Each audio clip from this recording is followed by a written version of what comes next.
We just had 4 years of ROTC where we saluted basically everybody we saw except for enlisted, and now we're being saluted all over base. It's a little strange. The interest in the Navy definitely came later in high school. I always admired my parents' stories of everywhere they've been around the world, so they were a huge influence in me wanting to join the Navy. In ROTC, I knew that I wanted to be a pilot. All 4 years is what I was aiming for. I am the first pilot in our family. Everybody's really excited about what I'm doing. Right now I'm in aviation pre-flight indoctrination, which is 6 weeks of academics and survival training.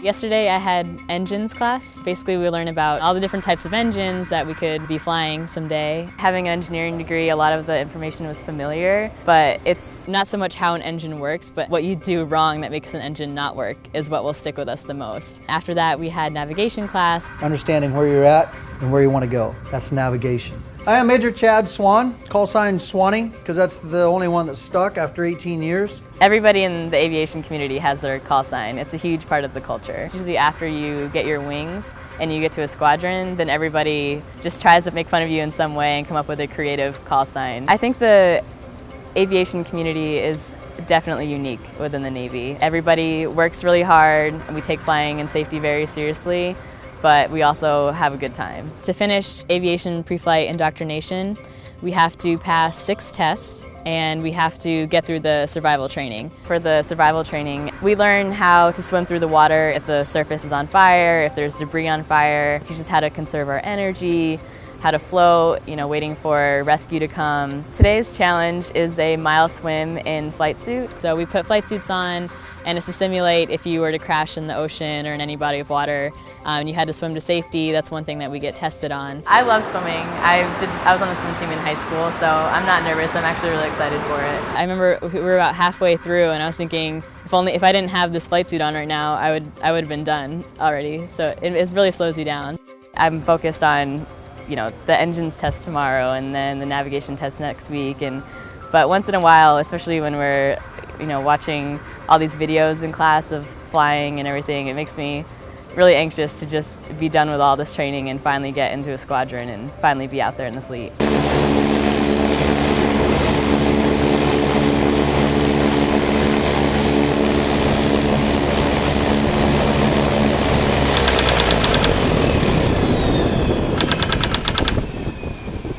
We're at Naval Air Station Corpus Christi, Texas, and we're standing on the flight line where all the T-34s are parked.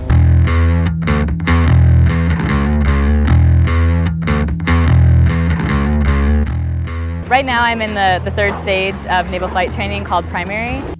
The first thing that you do when you get here is another series of ground school where you learn basically all the systems in the T-34. You have this overload of information and understanding everything and how to actually fly the plane and all the different maneuvers. At first it's like everything's hard, and then you get used to it and you practice. On a day that you are scheduled to fly, you have a scheduled brief time where just you and the instructor that you're going to be flying with have certain discussion items, which are all laid out on this curriculum that we have. And then you go fly, and then afterwards you come back and it's called a debrief, and he tells you what you did well, what you did wrong. It does feel like you're still in school, but it also feels like it is your job. We are getting paid, we are active duty, but we're also in training and we're students still. I mean, we're not in a classroom, we're out in the sky flying, so it's 100% better.